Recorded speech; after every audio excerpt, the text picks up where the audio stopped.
Realty Podcast. I'm Jillian, joined by Catherine Hyde, and today we are discussing purchasing a property sight unseen. Okay. And this sounds scary because you kind of want to see what you're getting. Of course.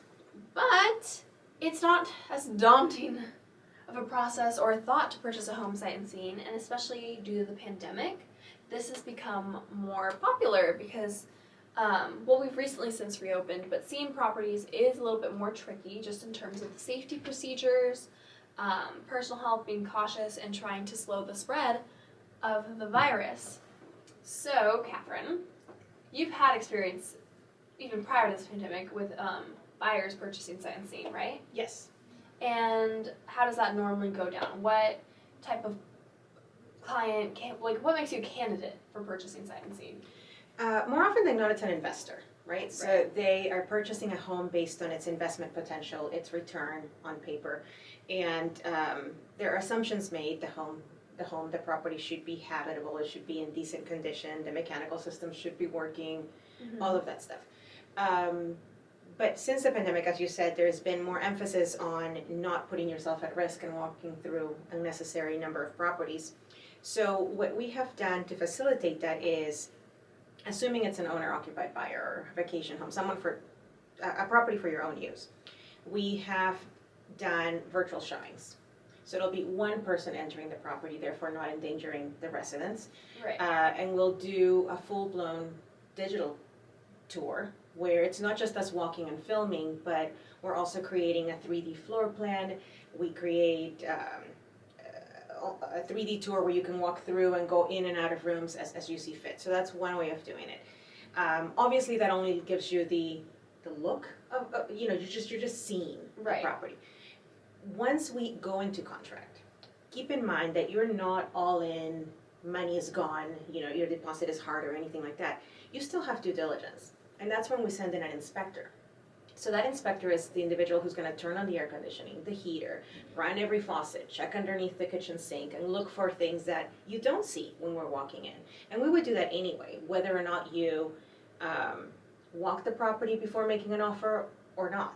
So when we're talking about investment properties or tenant-occupied properties, now we can enter them, before we couldn't. But that due diligence period is when you as a property purchaser has the right to go in and enter, whether you enter the property at the same time your inspector's there or just before. Right. Interesting. And so, worst case scenario, the inspector finds something, plumbing doesn't work, the AC is broken, where do you go from there? So again, that due diligence period is your free look period. We want to find out things like that. Ideally, the inspection happens after a super rainy day, so if there's anything wrong with the roof or anything like that. We want to find out as much as possible because we want to know what you're purchasing. Is there, do you need to touch up the grout in the bathroom soon? You want to know that so that you can be prepared. Let's assume something is terribly wrong. The air conditioning is broken or whatever. During that free look period is the time that we take to negotiate with the seller. Ideally, the seller makes the repairs necessary so that you can close on the property. But if you're an investor or a very handy person, maybe a lot of those things don't matter that much to you, or you would prefer to complete the work yourself. Therefore, we would negotiate a monetary credit, a price drop, a combination of the two. Everything is negotiable. And again, you want to make an informed decision. So even though you may make the offer and go into contract and open escrow sight unseen, it's not really purchasing a Pandora's box. You do have due diligence and you will inspect and make an informed decision before closing. If we don't reach an agreement during that due diligence period, again, it's a free look period, we would cancel the transaction, withdraw our offer, and any deposits that we've made would be reimbursed. Interesting. Okay, so that was kind of my follow-up question. Canceling the transaction. It's not necessarily hard during the due diligence periods per se, but let's say you make it out of the due diligence period and you need to cancel. What happens then? So the life of a transaction, and a residential transaction, and really any finance transaction, you have contingencies. And the deeper we go into the escrow period, the tighter those contingencies get. So we start with a due diligence period, which is just make sure you're satisfied with the property. If you decide you don't like white walls, that is the window of time in which you cancel because of that. Right. Once that's over, we've settled the due diligence period, we've removed that contingency, then we have a second contingency, which is an appraisal contingency. Now, that is within a certain number of days, the lender, you and your lender would send over an appraiser, which is who is an independent inspector whose job is to give you an opinion of value for the bank's purposes.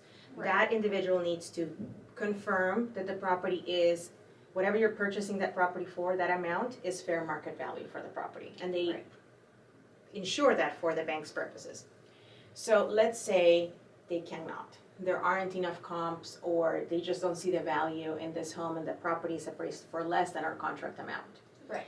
That window, that appraisal contingency allows us to then pause and negotiate that with the seller.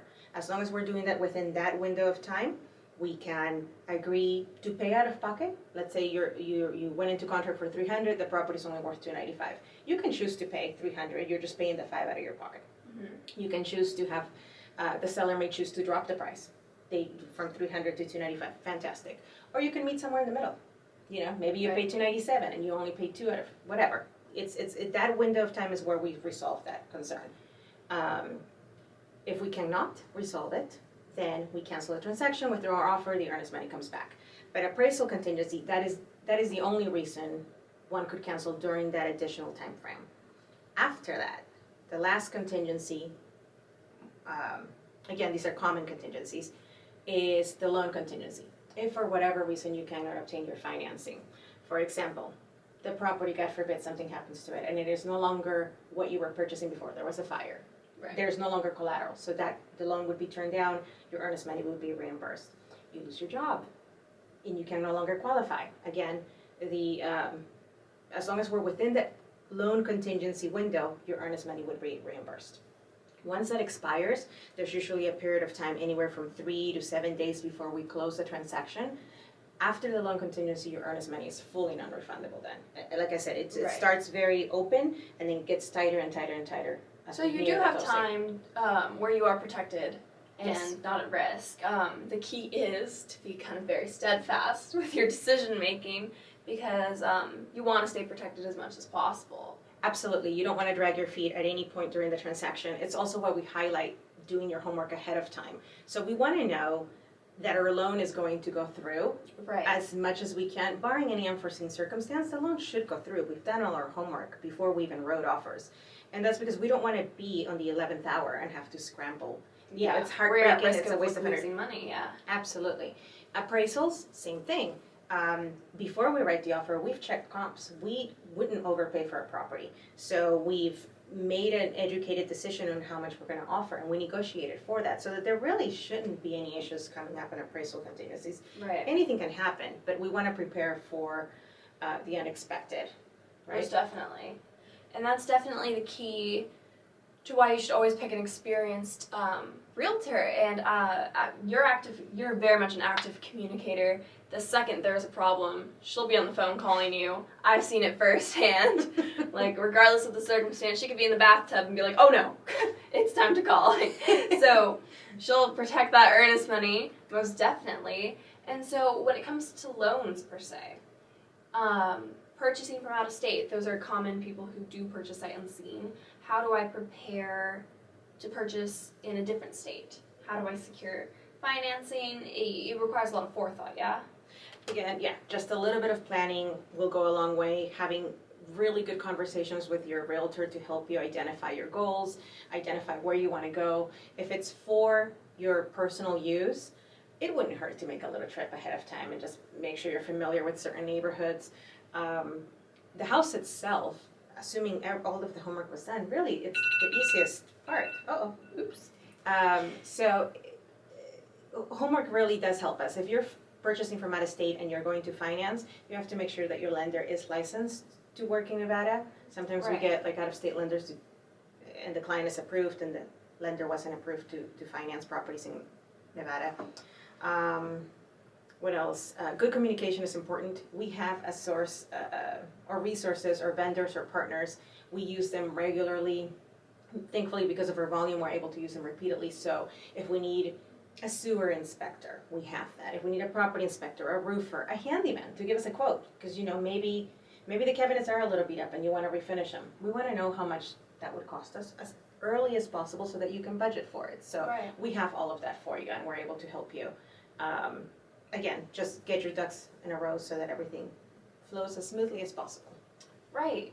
And so it's definitely good to hear that purchasing sight unseen doesn't necessarily mean you're just purchasing like a Trojan horse or something you've like really never seen before. There are the option for virtual tours where Catherine or any of our agents could go in and film the property for you, FaceTime you. We do virtual 3D tours, meaning we can give you a full floor plan where you can like walk through and see the property in a virtual reality sort of way. And then also we have access to great inspectors. You will be getting a full down to the studs in depth. Yes, our inspectors are very thorough. Yeah. We want you to know what you're purchasing. And like I said, it could be little things like there's a couple of stucco cracks here. You know, things that aren't really normally a major item. Right. But, you know, just, you know that in the near future you may have to touch up the exterior, paint a few things, Right. waterproof certain things. Yeah. Yeah, so from like the inside of the home all the way to the outside cosmetic, they'll look out for you. And as we learned, canceling a transaction is not exactly hard. It's not ideal, but it is possible. And you know, your realtor will always look out for your best interest. And regardless of the situation, there's no need to be fearful.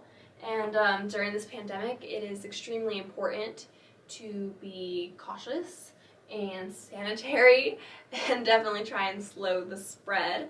And this is a great way to do it, most definitely. Absolutely. Yeah, it's efficient too, Yeah. with your time. Time is money.